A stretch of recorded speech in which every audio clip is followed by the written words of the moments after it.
This is Optimal Finance Daily, episode 2103, Fire Tax Strategies for Beginners, Part 1, by Sean Mullaney of FiTaxGuy.com. And I'm your host and personal finance enthusiast, Diana Merriam. This is the show where I serenade you with the sweet sounds of personal finance knowledge from some of the best blogs on the planet, with the author's permission, of course. And I have a bit of a longer post. I'll read you the first half today and then finish the rest for you tomorrow. So let's dive into the first half and start optimizing your life.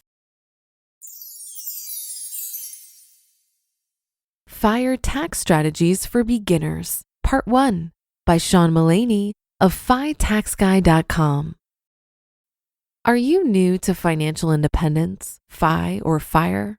Are you steeped in financial independence but confused about tax optimization? If so, this is the post for you. This post works on the 80-20 principle.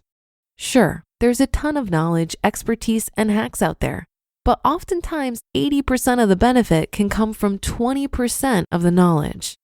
But first, a caveat. None of this is advice for your specific situation, but rather this comprises a list of the top 4 moves I believe those pursuing financial independence should consider. No blog post, this one included, is a substitute for your own and your advisor's analysis and judgment of your own situation. Number 1, contribute to your workplace retirement plan up to the employer match. Many, though not all, employer-sponsored 401ks, 403bs, or 457s offer some matching of employee contributions. The TSP for government employees does as well. For example, a 401k plan might provide a 25% matching contribution up to 6% of compensation. Thus, if a plan participant makes $50,000 per year, to get the full match, the employee must put 6% of her annual salary, or $3,000 total, into the 401k in order to get the full employer match, which in this case would be $750 per year, computed as $50,000 times 6% contribution rate times 25% match rate. In our previous example, the employee would be foolish not to contribute up to at least the 6% match contribution rate. Your top priority in retirement planning is to contribute up to the point of your employer match in your employer retirement account. Money should be contributed there before it's placed anywhere else. An employer match is an instantaneous, guaranteed return on your investment. No one seeking financial independence can afford to pass that up. Here are some additional considerations. Vesting. In many plans, the employee is not fully vested in the employer match, but only becomes vested after a period of time. Employee contributions are immediately vested, but employer contributions may take some time to vest, that is, become the property of the employee. Some plans have cliff vesting, where the matching contribution is unvested, that is not the employee's money, for 3 years, at which point the matching contributions and their earnings become fully vested, that is fully the employee's money. More common is a graduated vesting schedule. Sometimes it's 20% vested at 2 years and then 20% more each year after. And there are plenty of varieties of graduated vesting. It's important to understand the vesting rules in your particular plan. That said, a waiting period to vest does not change my view. Contribute to your employer plan at least to the level of the matching contributions. First, the matching level is usually a fairly modest level. If you can't contribute to that level, you may need to re-examine all of your expenses to give yourself a decent shot at financial independence and retirement. Second, the odds are actually pretty good you'll stay with your employer to partially or fully vest and capture some or all of the matching contribution benefits. With the rise of technology-enabled virtual work, you might even move and keep your job. So be aware of how your plan vests, but make sure you're contributing to the level required to get the full employer match. Timing.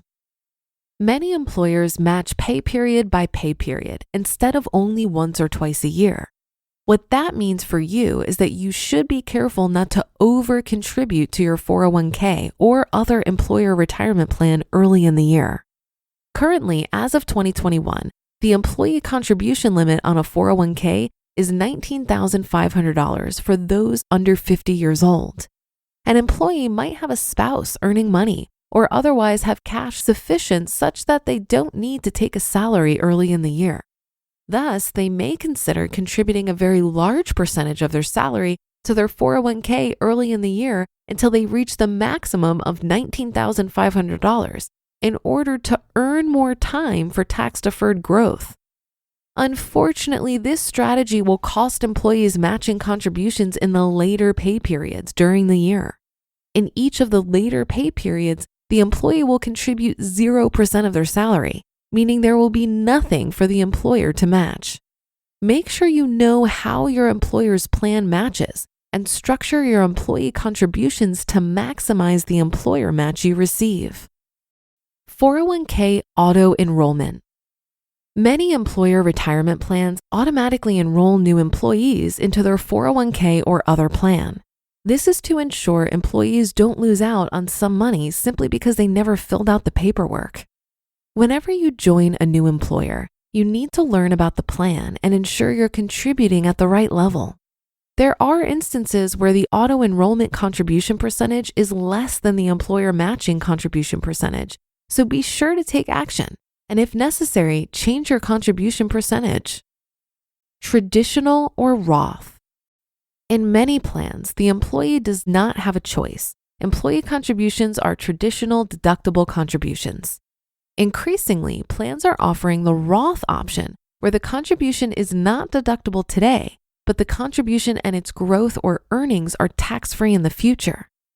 I have another post that addresses the traditional versus Roth issue, but for now, it suffices to say that contributing at the level that receives the full employer match must be your top wealth-building priority.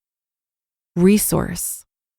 Your workplace retirement plan should have a PDF document called a Summary Plan Description, available in your Workplace Benefits online portal. Reviewing that document will help you figure out the contours of your 401k or other workplace retirement plan. 2. Hear that on tomorrow's episode. You just listened to part 1 of the post titled Fire Tax Strategies for Beginners by Sean Mullaney of FiTaxGuy.com. Fully leveraging an employer's 401k plan is a great first step on the path to financial independence. The tax benefits are just too good, and it really simplifies the process when you're making decisions on how to invest. Many people who want to retire early worry about putting too much into their retirement vehicles and needing to pay penalties to access their money before traditional retirement age. But remember, there are strategies to get around this, like a Roth conversion ladder or setting up SEP 72T distributions. Also remember that your Roth contributions can be accessed tax and penalty free. It's your investment gains that would be subject to taxes and penalties. I'd encourage you to read the article How to Access Retirement Funds Early by the Mad Fientist, who debunks this idea that if you want to retire early, you should prioritize investing in taxable accounts over fully funding your retirement vehicles. He provides in this article a hypothetical early retiree drawdown strategy, and the surprising conclusion is that even if you don't want to mess with things like a Roth conversion ladder or SEP distributions, it still makes sense to fully fund your retirement vehicles. In his example, it made more sense to pay the penalty on early withdrawals over investing in an after-tax brokerage account. But let me be clear, this isn't financial advice, and you may have some nuances to your situation where it really doesn't make sense to fully fund your retirement vehicles. However, I would like to encourage all of us to make sure we're not sacrificing dollars to save pennies. Well, that should do it for today. Have a happy rest of your day, and I'll see you on the Friday show tomorrow, where we'll finish up this post and where your optimal life awaits.